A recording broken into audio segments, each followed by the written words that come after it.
from the Broadcast Center at BCIT's Burnaby Campus. This is All Talk Radio. You're listening to 1680 The Crow. Good morning, or good afternoon, I should say. I'm Sadie Chung. Here is your news to 12 o'clock.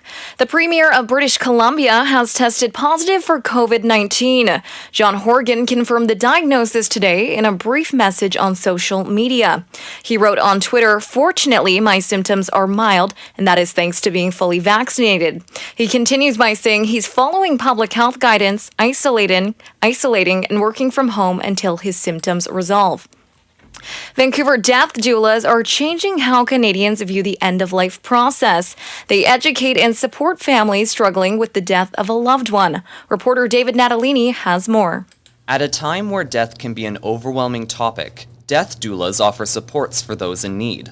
Death doulas are not covered under provincial health insurance, which makes their services difficult to access. Founder of Alive in Death, Stephen Garrett, says that the reason why Canadians don't discuss doula support is because they are death adverse. Garrett says he has spoken with BC officials on the subject and believes that doulas qualify for additional funding. He says many baby boomers want to pass away at home rather than in hospital, surrounded by friends and family. David Natalini, 1680 The Crow. Reporter David Natalini joins us now live. David, how are doulas changing the way Canadians perceive death? Well, Sadie, after speaking with Garrett, I found that doulas are trying to move away from what he calls grim and pessimistic view of death into a more supportive and inspiring one. Garrett said that improving this not only makes the end-of-life process easier, but can benefit the overall life of those struggling with a death.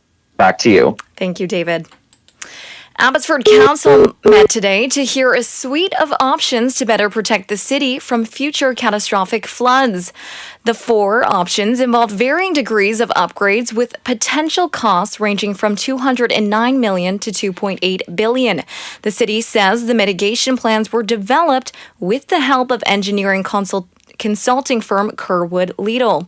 This comes in the wake of November's devastating floods. Flooding to the Sumas Prairie caused at least $100 million in damage. Save Old Growth protests will continue to block highways until climate action is taken by the BC government. Riley Lyons has more. Just this morning, Save Old Growth demonstrators blocked the Ironworkers Memorial Bridge. One of these protesters glued his hand to the pavement. The jam has drivers backed up from the bridge all the way to Grandview Highway. This is not their first protest in a series of highway blockages. The organization says they will continue to block highways until they see climate action. Because it brings it into the face of the people, of the media, of the politicians. You can't look away. And this is the group is also undergoing multiple hunger strikes that they say will continue indefinitely. More blockages are planned as well, with a major one coming on April 22nd, where they plan on blocking all bridges in Vancouver.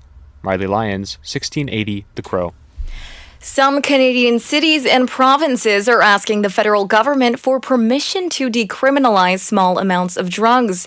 This comes as a way to help reduce overdose deaths. Reporter Steve Henniger has the story. Toronto and Vancouver, along with the BC government, are asking Ottawa for an exemption to part of the Controlled Drugs and Substances Act. They want to decriminalize personal possession of small amounts of drugs like cocaine, heroin, and fentanyl within city limits or provincial borders. With opioids killing thousands of Canadians annually, the idea here is to save lives. Toronto Medical Officer of Health Dr. Eileen Davila says an exemption could initiate a different approach to drug policy, but no word yet on when Ottawa might respond to the request. Steve Henniger, The Canadian Press. Today marks 871 days of the SFU administration's delays in getting a first collective agreement for research assistants and grant employees. At 4 p.m., the Teaching Support Staff Union is holding a rally at the SFU Burnaby Campus.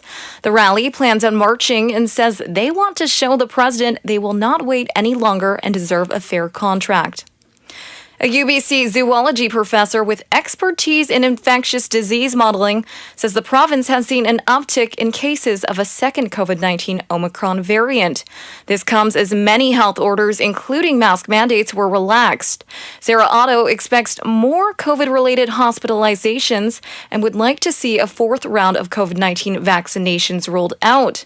Health Minister Adrian Dix said the province will provide an update tomorrow on possibly making a fourth dose available available to certain vulnerable people. Okanagan fruit growers say they're happy the BC government has lifted its temporary foreign worker quarantine program. The BC Cherry Association agreed it was time to lift the quarantine, but says it's thankful the program was in place to prevent possible COVID-19 outbreaks. The Ministry of Agriculture and Food ended BC's temporary foreign worker quarantine program on March 31st, citing vaccinations and easing of travel restrictions. The BC Conservation Officer Service is investigating 4 recent cougar attacks on pets in areas of Vancouver Island. The service calls the attacks which occurred over the past 2 weeks highly concerning. It notes they happened in backyards when people were around, and the service says cameras have been placed on trails and a live trap has been set up in hopes of capturing the big cat. On to international news. Russia is facing a fresh wave of criticism after evidence emerged of what appeared to be deliberate killings of 410 civilians in Ukraine. European allies were united in outrage but appeared split on how to respond. Poland singled out France and Germany for not taking more action and urged Europe to quickly wean itself off Russian energy.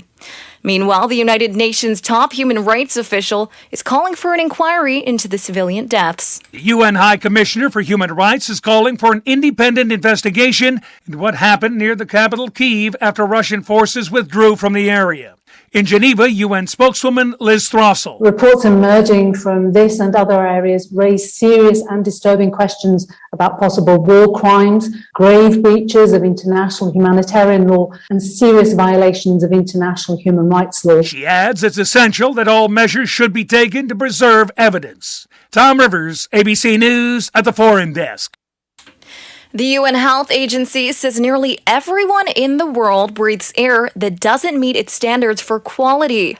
The World Health Organization is calling for more action to reduce fossil fuels. These generate pollutants that cause respiratory and blood flow problems and lead to millions of preventable deaths each year. The appeal comes as the WHO issued an update to its database on air quality that draws on information from over 6,000 municipalities. Tesla CEO Elon Musk is taking a 9.2% stake in Twitter to become the social media platform's largest shareholder. ABC reporter Mike Dubowski has the story.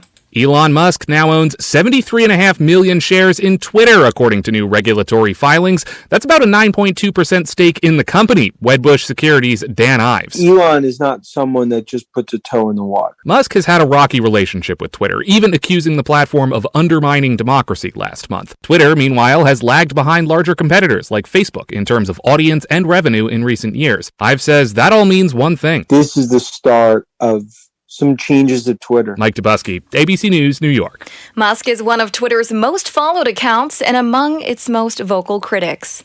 In sport, Brad Gushew's Canadian rink is a perfect 4-0 as they face Italy today at 2 p.m. in the World Men's Curling Championships in Las Vegas. The Newfoundland foursome, who beat the Netherlands 9-6 and Switzerland 10-6, are the only undefeated team in the tournament. In hockey, Austin Matthews leads Toronto into a matchup against Tampa Bay in the NHL today. Matthews scored his league-leading 51st goal in Toronto's last victory with a 6-3 victory over the Philadelphia Flyers. Leafs with pressure here, and Matthews with the puck. Centers for Marner. Marner closing in. Flipped around. Matthews scores! Holy Mackinac! Austin Matthews scores here to give the Leafs the lead. The Maple Leafs have scored 24 times during their current 4-game winning streak. In college basketball, March Madness concludes tonight when the University of North Carolina takes on Kansas in the NCAA National Championship. Number 8 seed UNC is coming off a thrilling semifinal victory over fierce rivals Duke, while 1 seed Kansas cruised to victory over Villanova in their Final Four match. The game tips off at 6:20. In baseball, a preseason game has kicked off today for the Toronto Blue Jays. They're playing the Detroit Tigers right now, and so far the score remains 0-0. They beat the New York Yankees 7-5 last night. In weather, it's a rainy 8 degrees here in Burnaby. We do expect the rain to somewhat lighten up as the morning and afternoon progresses.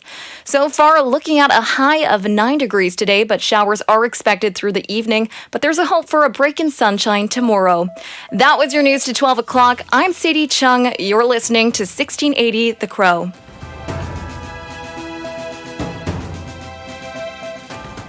Stay tuned for more on BCIT's 1680 The Crow.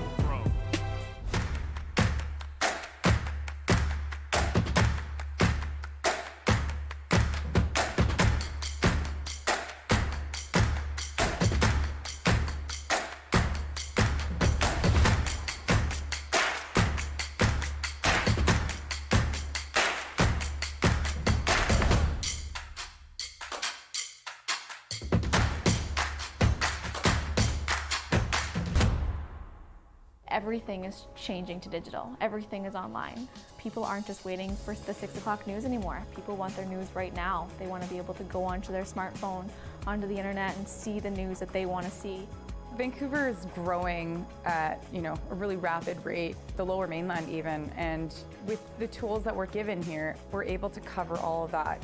Welcome to BCIT Magazine. I'm Radhika Sikki-King. In the program, they really leave it up to you. I mean, the help is there when you need it, figuring out how to use the programs like Premiere, Audition, and figuring out how to use the cameras.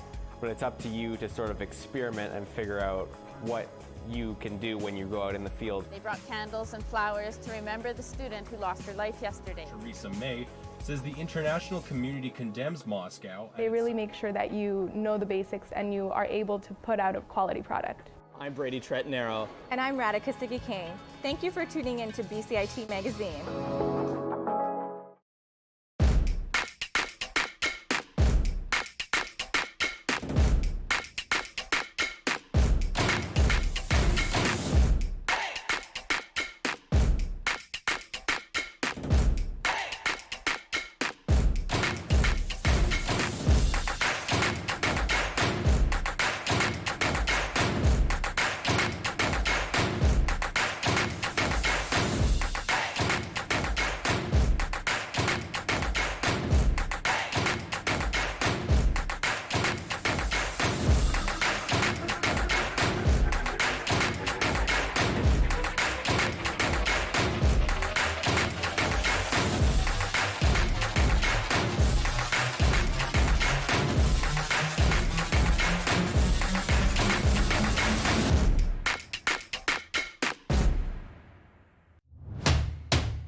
to this week's companion call at BCIT. This week, I'm your host. My name is Braden Ursel, and I'm with my co-host, Ben Bazran. Ben, how's it going, man?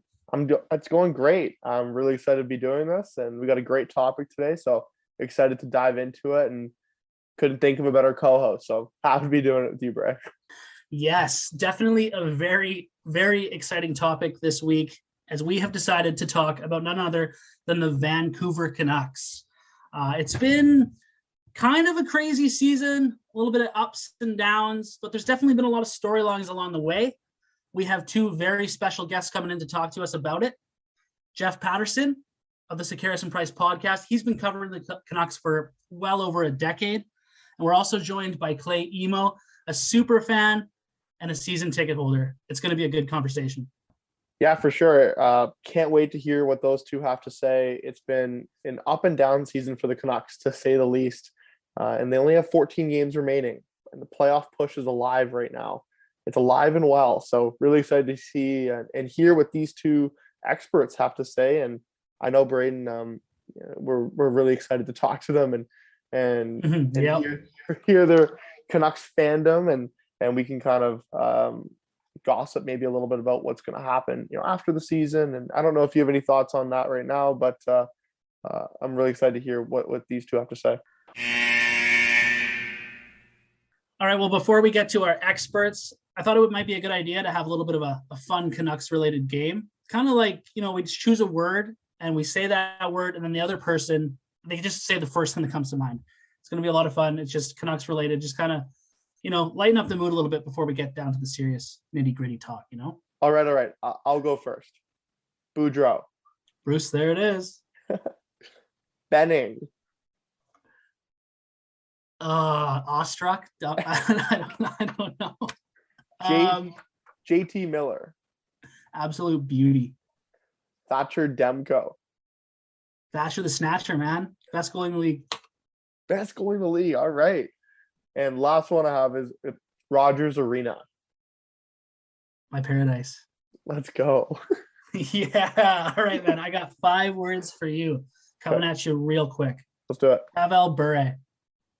The Rocket. Travis Green. I feel bad for him. I don't know. Flying Skate. Legendary jersey. Henrik Sedin. The captain, the GOAT. Brad Marchand. Hate him. Pest. Loser. What a plug, eh? Brad Marchand should only be said probably once on a Canucks podcast, so that's enough. Let's get talking to our experts. Why don't you introduce them, Ben? And with that, we'll welcome our guests in. I'd like to welcome Jeff Patterson and Clay Emo in. Jeff is a reporter for the Canucks, and Clay is the super fan for the Vancouver Canucks. Thank you both for joining us today on our call. We really appreciate your guys' time and your insight today. Yeah, thanks for having me. Thanks for asking, Ben and Braden. For sure. So I'll kind of start with a question for both of you guys. I'd like the answer to. And if you were to put into words, how the season for the Vancouver Canucks has gone so far, and maybe give it a grade out of 10, what would that be for you? Well, I mean, that's such a loaded question, because I would have to give it about 15 different grades probably to represent the many twists and turns that have led us to this point with a month to go. But I mean, it's been fascinating, I think, is a word that certainly applies. Highly disappointing off the hop for a team that had high expectations, and not everybody was buying in that they were going to be a playoff team, but certainly those were the plans that the organization itself had laid out. And then to have 8 wins, 25 games into the season, and have to undergo historic house cleaning unlike anything we have seen in decades, I think that gives you a pretty good indication of how far off the rails things were for the Canucks. And so to think now that they are still legitimately in a playoff hunt with a month to go, again, quite remarkable. There have been some incredible individual performances. There have been a handful of performances that have been underwhelming or disappointing. And that probably is the case most seasons, but they sort of feel like extremes this time around. And I give the guys that have responded to the coaching change a ton of credit. I was in the group that thought that they were so far buried, that there was no way that the playoffs would be even a remote possibility. And so to claw back the way that they have, and to watch some of the players emerge and performances like JT Miller, and to see Quinn Hughes turn his game back in the right direction and Thatcher Demko take it up another notch, it's been a wild ride. And so I can't wait to sort of see how it plays itself out with 14 games remaining. Yeah, it's a tale two seasons for sure. As Jeff said, 8 wins in the first 25. So to be 8-15-2, I'll give some grades. I would say that's a 3 out of 10. And then I think since Boudreau has taken over, I'd give that a solid 9, not a perfect 10.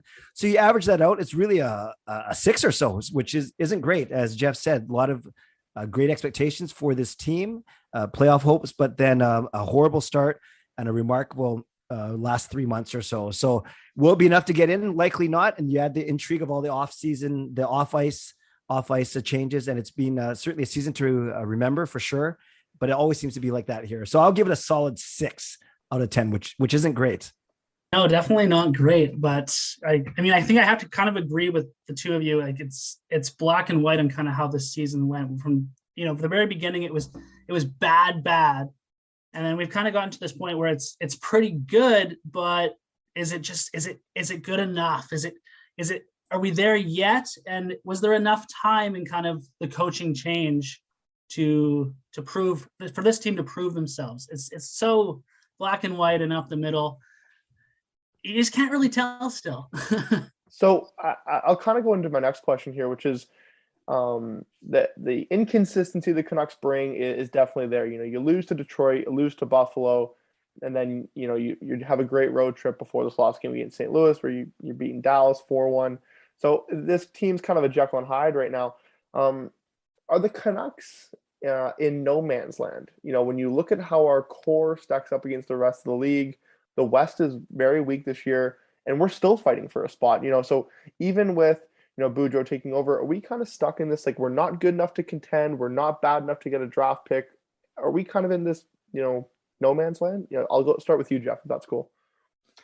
Well, that's certainly where they have been for a number of years. I think the hope was, if you go back to playoff seasons, the bubble in Edmonton, the Canucks were one of the it teams in the National Hockey League. When you looked at the performances of Elias Pettersson in his first taste of the postseason, and Quinn Hughes and Bo Horvat rose up, and there were others, and obviously Bubble Demko at the time, and they came out of that. And I think there were a lot of people around the league that were buying what the Canucks were selling. And obviously there were departures, there were questionable decisions made by management, and here they are now. That management group is gone. And so it is sort of tough to pinpoint exactly where they are as an organization, because you've got this new regime that's come in. They've had a few months to analyze and assess, but they really haven't made those signature moves that have given us a glimpse of what direction they want to take this team. And certainly the team is hamstrung by its cap situation, and that's not on the new management group, that's on the old group. But they are going to have to find a way to find some cap flexibility. I mean, cap flexibility is king in today's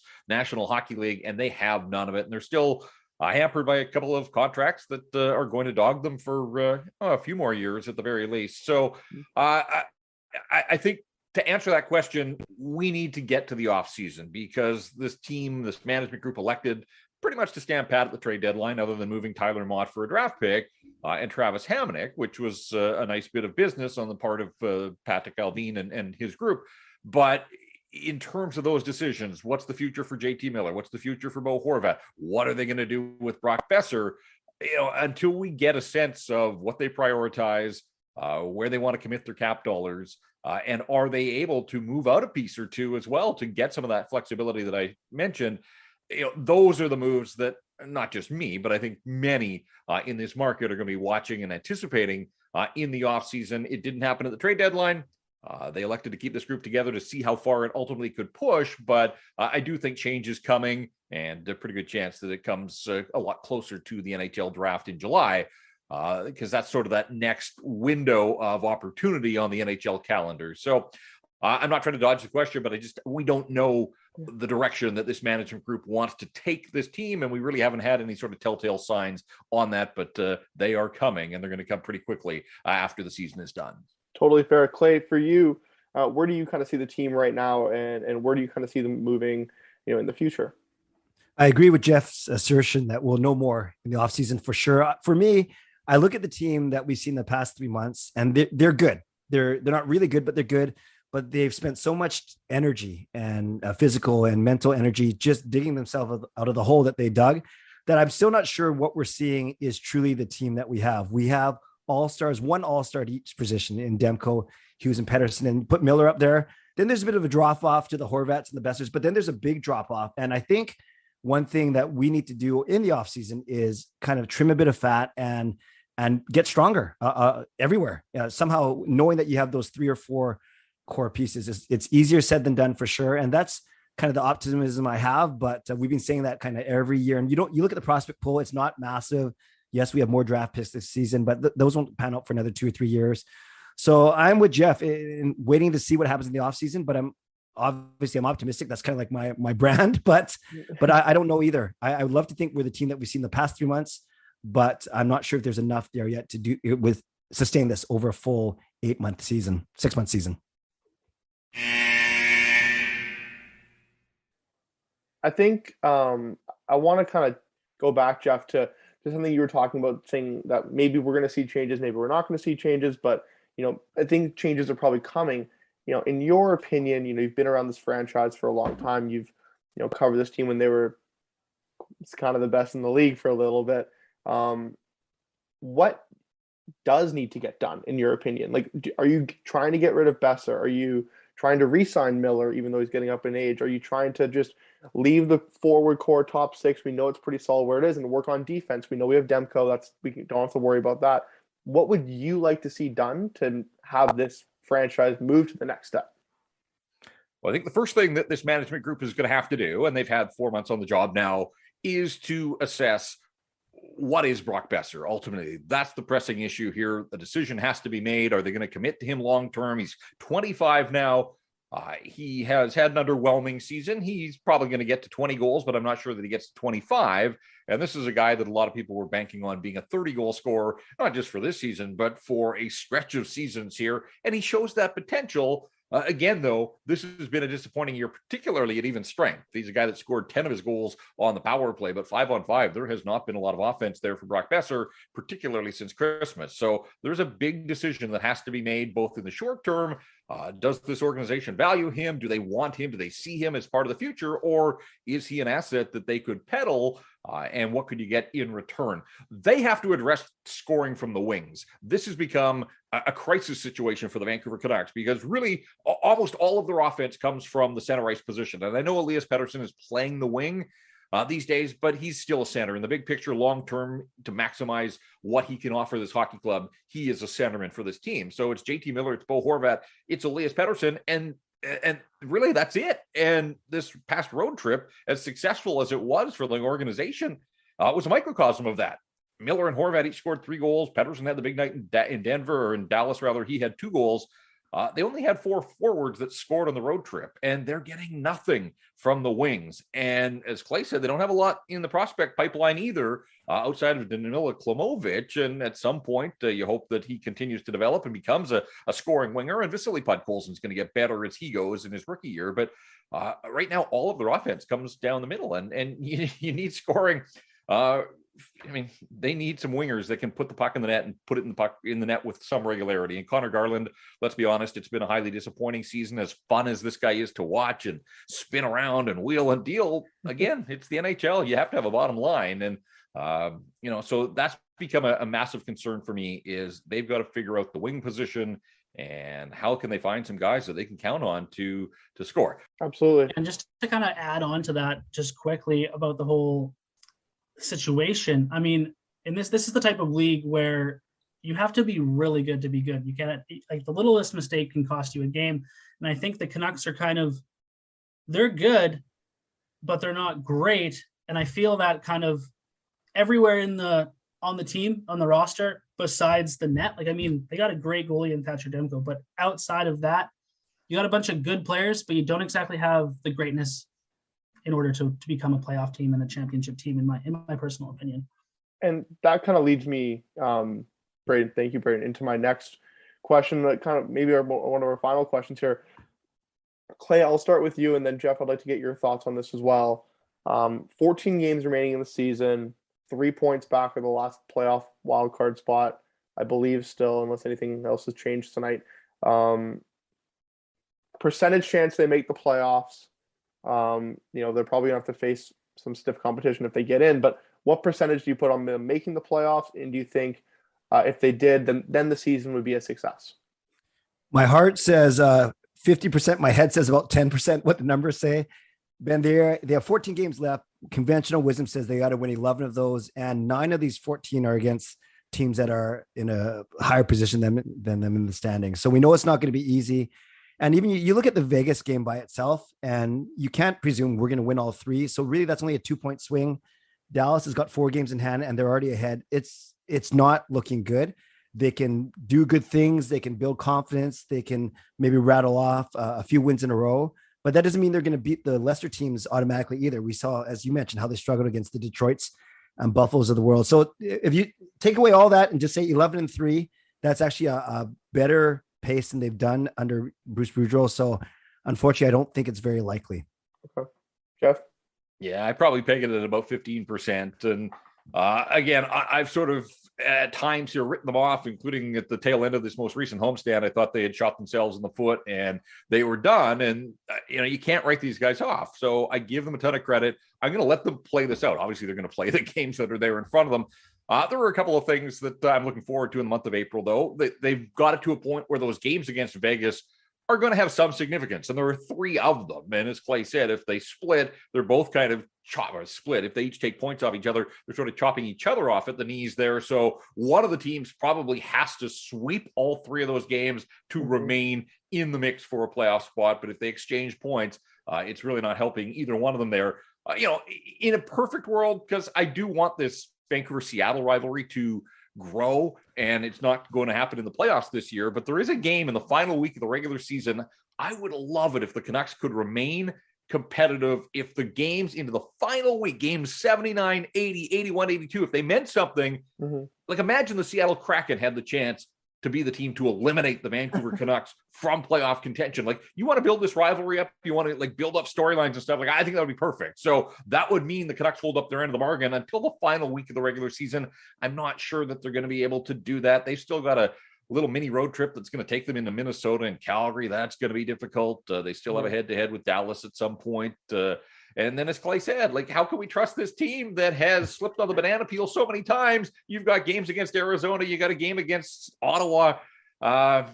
It's just the Canuck way that there's going to be a few nights where they just don't have it. And really, they've run out of runway. They have no more margin for error. So it's been incredible to see them get to this point. But 11-3 seems like an awfully tall order when they still have a handful of games against some pretty good teams. And 9 of their final 14 are at home, which might be a curse because this team has played way better on the road for whatever reason than it has at home. And that 7-game homestand with just 2 victories was proof of that. So maybe they can get it turned back in the right direction. I hope that they remain relevant as long as possible, but I just think that the daylight is fading and it's probably a little bit too much. As Clay said, it's been a remarkable run under Bruce Boudreau, and now over these 14, if they were going to make the playoffs, they have to play at an even higher pace. And I just think it's hard. And you saw it in St. Louis on Monday night. It's hard to bring your A game every single night in the National Hockey League. And they were fine against the Blues, but they weren't at their best. And right now they've got no margin for error. Completely. Thanks, Jeff. Now I'm sad again. Thanks a lot, man. It won't last long with you. I know it won't. I'll throw in my quick prediction. I kind of said it when the coaching change was happening. It's going to be classic Canucks, the Canuck way, if you will, as Jeff would say. They're going to play great. They're going to look like a playoff team up until right near the end, but they're just going to fall short the Canuck way, looking like 1 to 2 points out of a playoff spot, right where you don't want to be as a hockey fan. But there you go. That's all the questions I have. I want to thank you guys so much for your time and for joining Braden and I and really helping us out. I really appreciate your insight and your guys' expertise. It's always fun to talk Canucks hockey. Yeah, we really appreciate it, guys. Thanks a lot. Thanks for having us. Thank you. Awesome. Have a great night. All right. All right, cheers, Thanks, guys. Nice to see you. Thank you. Yeah, good to see you too, Clay. All right, Clay. See ya. Thanks a lot.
So Jay, how's the beatbox training going? Well, it's not going places right now. I know this. Aw. Picky baby girl, But one thing I learned trying to beatbox is that I can actually sing in duck. In duck? Yes, I can sing in duck. Let me show you.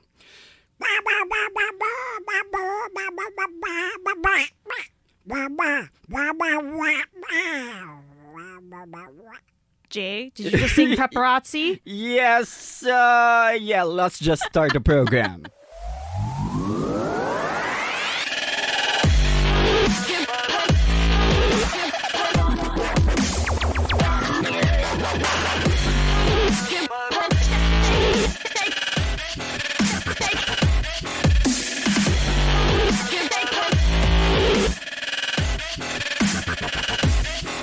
Hello, I'm Jay Zabanal. And I'm Daniela Javier. And you are listening to The V, where we talk about everything Vancouver.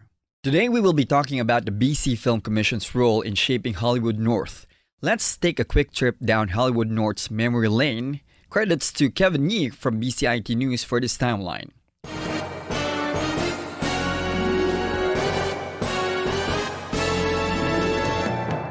In 1910, the first motion pictures were filmed in Vancouver. The Edison Manufacturing Company filmed 2 movies in Vancouver. The Cow Punctures Gloves and The Ship's Husband kick off the city's history of foreign production. During the 1930s to 1970s, motion pictures continued to be filmed in Vancouver. Over the next decades, a small amount of productions made their way north to be filmed in British Columbia. Directors like Louis B. Mayer, Robert Altman, and Mike Nichols brought their work to Vancouver. Major film production dried up from 1970 to 1975. By the end of the 1960s, the rate of major production slowed and eventually stopped. Mike Nichols' Carnal Knowledge, filmed in 1970, was the last major production in Vancouver. There were no Hollywood productions in British Columbia for the next 5 years. In 1977, British Columbia established an official film commission. The province established the BC Film Commission to encourage Hollywood productions to set up shop here. The commission began promoting the city and over the next few years was instrumental in boosting Vancouver's reputation as Hollywood North. John Frankenheimer's 1979 horror film Prophecy was the first Hollywood production filmed in Vancouver following the establishment of the BC Film Commission.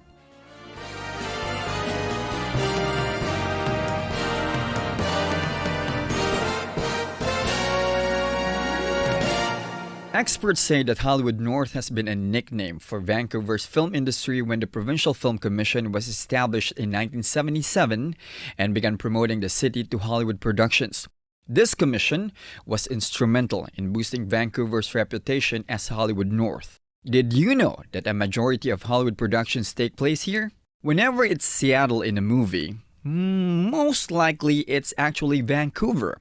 We talked to Creative BC CEO Prem Gill about the Commission's contribution to the local film industry here. The BC Film Commission has existed for, I think over 30 years now, and it was originally established to support film and television production that was already happening in BC, but also to encourage more of it. So the role of a film commission is to attract inward investment or make this a jurisdiction that is film friendly.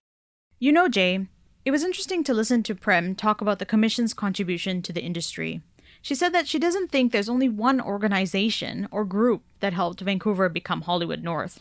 There's the labor organizations and them developing the talent base, so unions like IATSE and the Directors Guild who continued to bring in people and help them grow and train and develop their skills. And working in conjunction with industry, you really saw as demand increased and interest in being in Vancouver and BC, the Film Commission was really there in supporting talent development as well as infrastructure development, which are all things needed to really have a strong jurisdiction in film and television.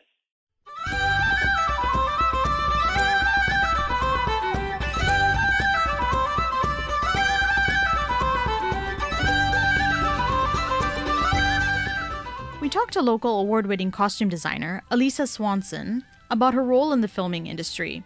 Oh my my God, there's so many things. It's a really social job. I get to meet new people all the time. I get to talk to new people all the time. I get to be people's therapists, which can be very exhausting, but can also be a lot of fun. And when I get to do really super fun projects like the one I'm doing now, Firefly Lane, season 2, I get to do different periods. So I get to take people from 2021 and make them look like a cool guy or a nerd or whatever from the 70s, and I get to put people in clothes from the 60s, and then I get to dress them like they're a 1980s stud, and then I get to dress them like they're a 1990s goth, and then there's a 1980s party girl. And so the job is never the same. Every single moment of every single day is completely different than it was the moment in the day before. She said Vancouver began to bloom in the mid to late 90s when shows were looking for another place to film outside of LA. It also helps that we are on the West Coast, so it's close for them to bring the productions here. We are the biggest industry center hub in Canada. I mean, Toronto does a ton of stuff, but we are still bigger than Toronto. And New York is New York. It's never going to be Hollywood anything because New York came before Hollywood. They were just mostly theater, so the Hollywood moniker got attached to us. Danny, were you also surprised when Elisa said the industry is bigger here than it is in Toronto and New York? I know I was. Absolutely. I always thought Toronto would have a large role too, because it's the hub for festivals like TIFF. Not to mention, major entertainment networks like eTalk and Entertainment Tonight are based there. So hearing that Vancouver has a bigger industry made me smile. Well, I don't really like the rain, but it's good that Vancouver has mild weather for filming. Elisa said it's much easier to film here all year round than it is in Philadelphia or Toronto. But it's the rain and landscape that gives Vancouver its gorgeous scenery and outdoors. People from all over the world come here to see the mountains, so I'm not surprised one bit as to why it's a top choice for filming. It's got a little bit of everything for filmmakers, and it's also close in proximity to different locations. Elisa said if production needs to move from the Lower Mainland to the BC interior, it'd be a short trip for the cast and crew. You know, what's amazing about Vancouver is that we can be anywhere. I mean, you know, palm trees need to be dressed in if we're doing somewhere that requires palm trees, and that's a challenge. But pretty much you've got your mountains, you've got your deserts, you've got your ocean, you have your rivers, you have lakes, you have a city. You can be anywhere you need it to be at any time. She said even if you need a Western-style setting, it's easier to get to the Okanagan because you can drive the trucks up there. Whereas in LA, the crew would be sending trucks out to Arizona or Nevada, which is a longer trip. That's definitely convenient. 100%.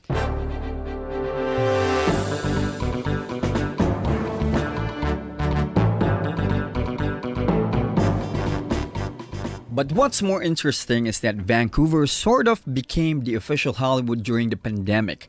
Elisa agreed with me when I asked her if that was the case.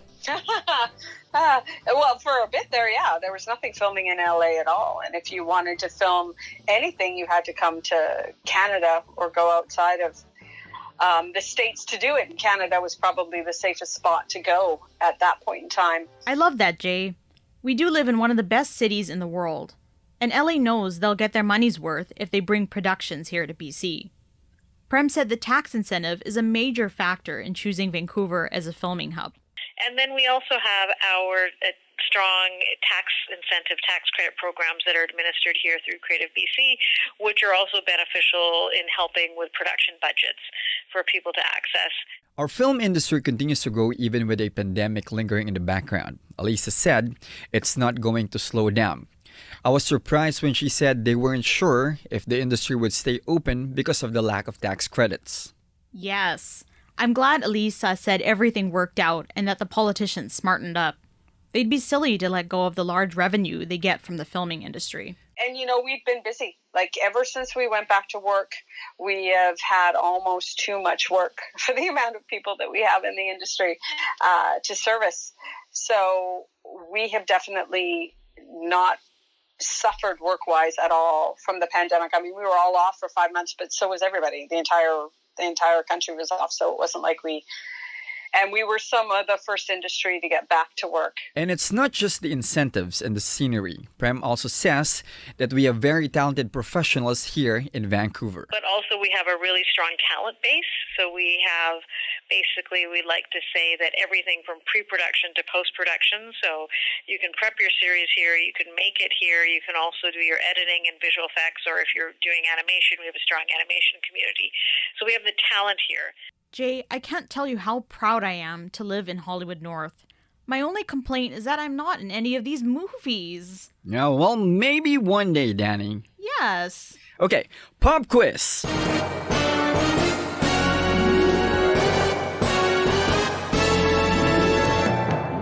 I will give you clues and you can try and guess which place in Vancouver I'm referring to. Are you ready, Danny? I am. Okay, number 1.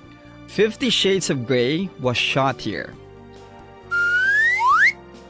The place can become New York and England because of its architecture and cityscapes.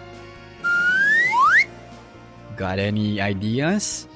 A famous clock can be found here. Ooh, is it the one in Gastown? Yes, that's correct. 1 point for Danny. Woo! Number 2. This place has been used for movies like X-Men The Last Stand and The Night at the Museum. I'm going blank. It's a gallery. Vancouver Art Gallery? Correct. So 2 points for you. Yay! Number 3. Its skyscraping roller coaster has been featured in Planet of the Apes. And I'm pretty sure I saw it in Jason Momoa's Sea, which is in Disney. It's along Hastings. It's somewhere there. Roller coasters. It's Playland, Danny. Oh, man. Playland. Okay, I'm going blank. No I was like, worries. roller coaster. So 2 out of 3 still good. Final place. X-Files and the Twilight Saga was shot here. It's a must-see park in Vancouver.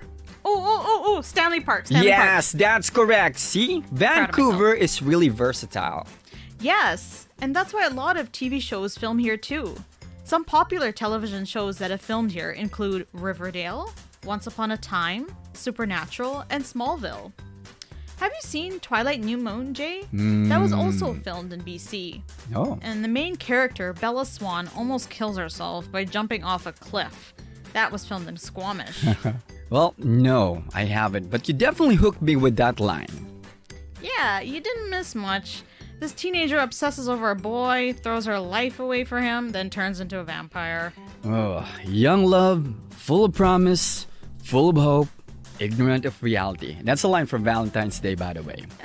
And that wraps our episode for today. It's a wrap. Yeah, it is. I'm Jay Zabanal. And I'm Daniela Javier. See you next week for another episode of The V.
everything is changing to digital. Everything is online. People aren't just waiting for the 6 o'clock news anymore. People want their news right now. They want to be able to go onto their smartphone, onto the internet, and see the news that they want to see.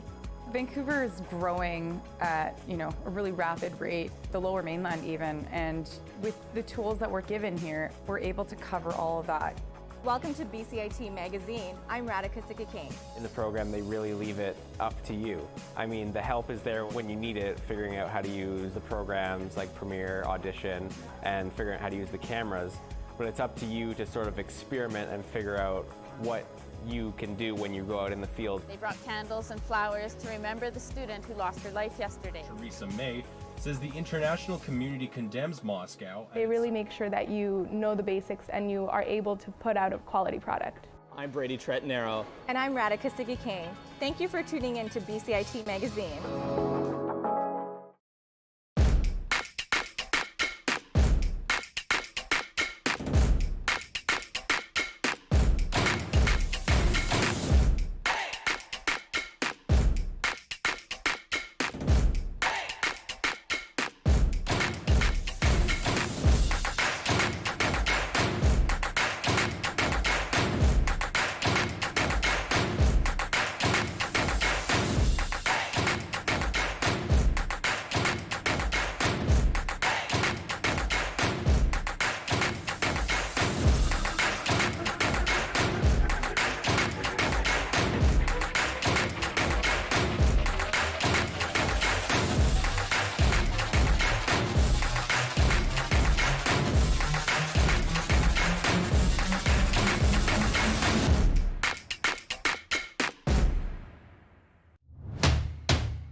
From the Broadcast Center at BCIT's Burnaby Campus, this is All Talk Radio. You're listening to 1680 The Crow. Good afternoon, I'm Tiger Ann, and here is your news at 1 p.m.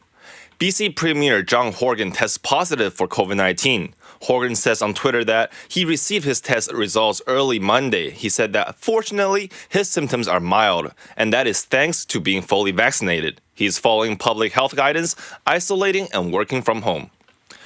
The city of Abbotsford is inviting residents to help decide on a plan to prevent more flooding in the future. 4 options are presented to council on Monday, with the least expensive option at $209 million and the most expensive option at nearly $2.8 billion. In a release by the city says Abbotsford needs to take an immediate action to implement a solution within our municipality so that our community is not as significantly impacted when future weather events occur. A UBC zoology professor with expertise in infectious disease modeling says the province has seen the slight uptick in cases of the second Omicron variant since the mask mandate was relaxed. Sarah Otto says there may be more COVID-related hospitalization in what she calls a second Omicron wave, attributed to waning immunity. And she adds that she'd like to see a 4th round of COVID vaccination roll out soon. BC Police Watchdog is investigating a man's death in Campbell River. The Independent Investigation Office says police received a call regarding a theft and a weapon complaint at a business Saturday morning. Police reported an altercation between officers and the man that is involved in this complaint. According to the police watchdog, shots were fired by the police and one person was pronounced dead at the scene. Cause of death has not yet been confirmed. Members of Parliament Peter Julian and Holy Eucharist Ukrainian Catholic Church hosted a shoe memorial for the 300-plus victims of Mariupol theater attack. Braden Ursel has more. People of New Westminster were joined by MP Peter Julian inside a Ukrainian church to show their support to all the victims and survivors of war crimes against Ukraine. It was the first in Canada. And so it's important to commemorate the victims, to remember them.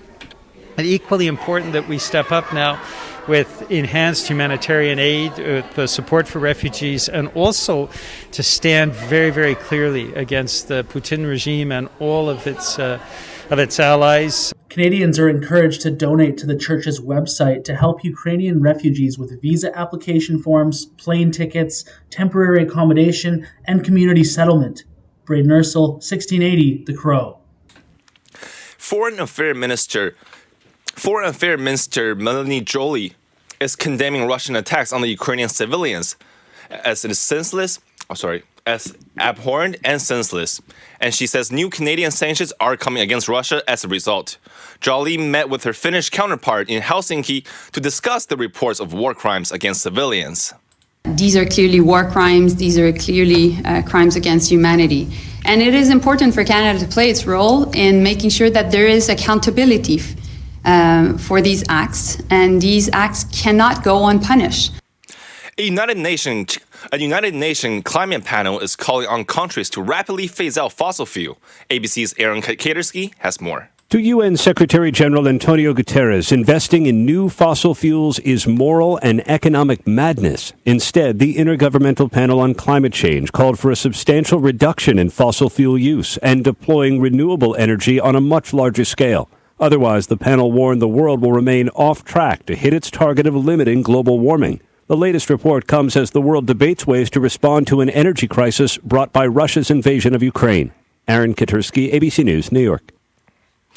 Epic Games, maker of popular video game Fortnite, says that it has raised $144 million in conjunction with Xbox to aid humanitarian efforts in Ukraine. Epic Games announced on March 21st that they will be donating all proceeds from in-game sales until April 3rd. Epic expressed its deepest thanks to everyone that has contributed.